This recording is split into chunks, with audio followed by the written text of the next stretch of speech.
Okay, next up we have a sponsor who's been supporting the Sheep Plant Association previously and didn't get an opportunity to do their presentation. So can we have a warm round of applause for Lee Metters from Domino Printing Services?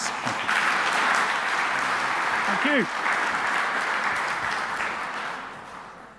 Good afternoon, everybody. I've been standing at the back, getting steadily more intimidated through the last two presentations. So I'm afraid now for something slightly different.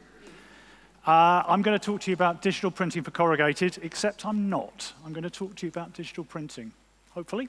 So I'm Lee Metters. I am originally a production manager a long, long time ago. I had no idea I'd ever be doing something like this at that point. And I also have a confession. I used to have a box at home when I was growing up called Broken Toys. And what Broken Toys was toys that Lee's tried to take apart and failed to put back together. So I blame my parents and my broken toy box for much of what's followed in my career. What I'm going to talk to you today, a little bit about Domino, and then I'm going to talk to you about digital printing. Because in the end, digital printing is a piece of technology, but it's got to be a piece of technology that's relevant to you. And it's got to be exciting, and it's got to make money. Now, we, as a company, we're about 3,000 people. We're based in Cambridge, so I had a really short drive here this morning. And we do three things. We make coding and marking equipment. This is the stuff that you probably have a printed code in your pocket or in your bag or on your table, and you don't even think about. It's absolutely everywhere. We've been doing it for 40-odd years. We have a digital printing business, which is what I'm here to represent today. Which is the kind of business that makes digital printing equipment to go into all kinds of manufacturing processes. And in the middle, we have what we call a solutions business, which is a business that tries to create new things, to do new stuff using the things we have in our back pocket, a bit like my broken toy box. We do coding and marking equipment, but we also do bigger stuff. And up the top there is our corrugated press. And I promise you, that's the last time it appears in my slide till the last slide.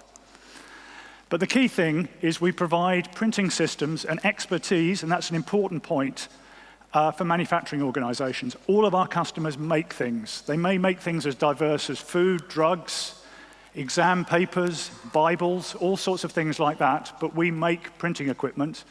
We also realize, and particularly as an ex-production manager, I know that it's fine to have something that looks nice on an exhibition stand.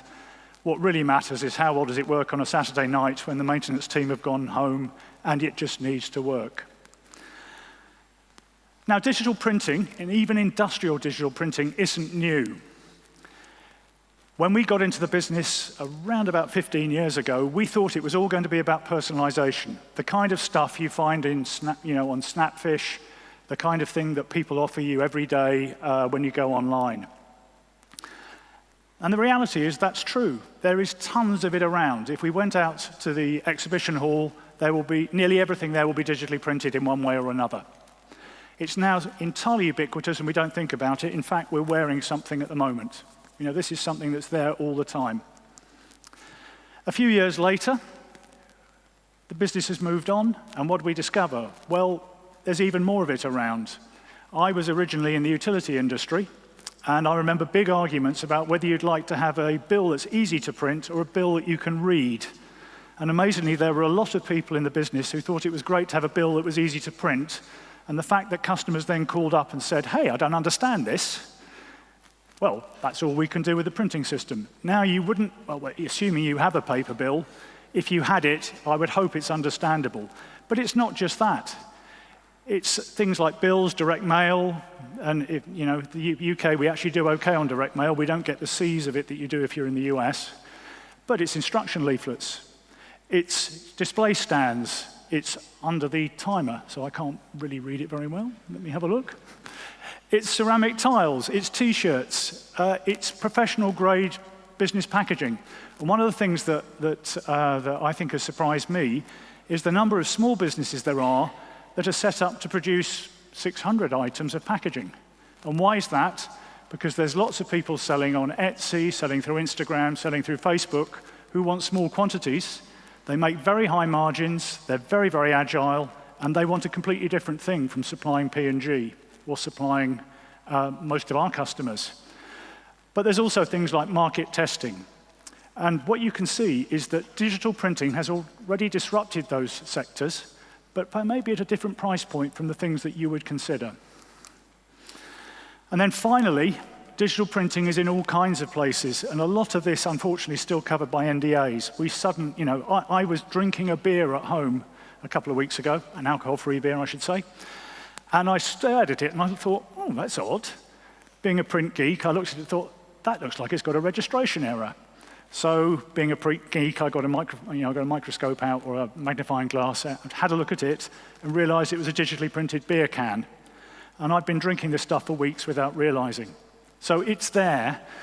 This one here, the toilet, you probably can't see there, but it says, have a nice pee. That is actually a genuine ceramic tile example. And one of the things I find, I spend a lot of time in hotels, an awful lot of bathrooms are actually digitally printed. And in fact, I was at a hotel where the carpet outside was digitally printed as well. So I'm a lot of fun. You don't want to ask me, kind of, what digital printing item have you seen today? But the common thing about them is that digital printing has enabled change in the industry. It's about that whole process of being able to go online and order something, go online and track something, to be able to buy small quantities. I met a printer recently that gets all their orders through WhatsApp and gets paid up front. And what this has done is it's increased the amount of choice, it's increased the amount of variety. It's a slightly different business model from normal, but it's not just about the printing. So in my view, digital printing disrupts by taking away lead time. Is that me? That's me, isn't it? Sorry. It disrupts by taking away lead times and giving more flexibility and allowing people to think in a different way. So one of the things is factory efficiency. We've got a customer who provides sandwiches to Tesco's. Their cutoff today is 4 o'clock for delivery starting 5 a.m. tomorrow. What's their biggest challenge? It's packaging. It's the biggest item they've got in their warehouse. It's the biggest item they scrap. But it's not the BLT they make every day. It's the vegan, it's the gluten-free, it's those kind of items. It's about doing things differently. It's also about things like launches. So one of the reasons that paperback books are now significantly digitally printed is that what they used to do is huge, great runs, and then work out which ones sold. And then you'd pay to have people store them, then you'd pay to have people pulp them. And that business has changed to a completely different business model because the whole supply chain, from the image through to arriving at someone's house, has been transformed by a digital process. It happens to have a digital printing bit in the middle, but there were other things that made up the overall process. There's also things like this, seasonal packs. In Europe or the UK, we don't see quite so many short-run promotions because it's difficult to do, but in the US, this is becoming much more normal, and I think you can expect to see that over here just based on the kinds of work that we're working on. And then finally, somebody said PPWR earlier, and I heard a little rumble of kind of messaging going around it, but PPWR and the requirement to prove that that packaging that you're putting on the market has got recycled content, and then later in its life cycle, to know which bin it should go in, is going to become a bigger part of our lives, and we're going to have to get much more used to identifying things. Now, that might sound like a piece of bad news, but what it also allows you to do is to implement processes that use that same information to make your manufacturing process much more efficient and have a lot less waste. So overall, digital printing enables just-in-time manufacture. It allows things like daily order cycles, and it enables shorter cycles. And one of the things that people don't tell you is it enables manufacturers to correct their mistakes quickly without having disruption in their manufacturing process. So I said ceramic tiles, and I was kind of thinking, oh, we know the ceramic tiles industry is big for digital printing. How big? Well, Google these days helps you out. 63% of tiles are digitally printed. By the time you take out all the plain ones, which doesn't make any sense to print digitally, that's a significant amount. And why did it go digital? It went digital because 2 or 3 items came together that enabled a different manufacturing process, new kiln technology, new design technology to make more interesting products, the ability to print on textures. But what it did is it resulted in a different business that was around 10% cheaper. And that resulted in the industry changing rapidly. So I said I was only going to have our product on the last slide. We focus very much on the printing technology. We partner with the people that know the right bits and pieces. Our product uses Sun automation within it. And we pair it with the choice of workflows and stackers. No plates means that you can do more than one job at the same time if you wish. And that's all I'm going to say. If you want to know more, on the next page, there's a series of QR codes, which I hope you'll be able to read later.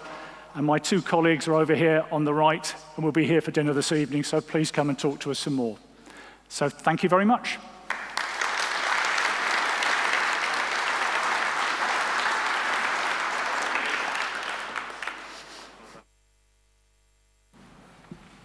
Fantastic. Thank you, Lee.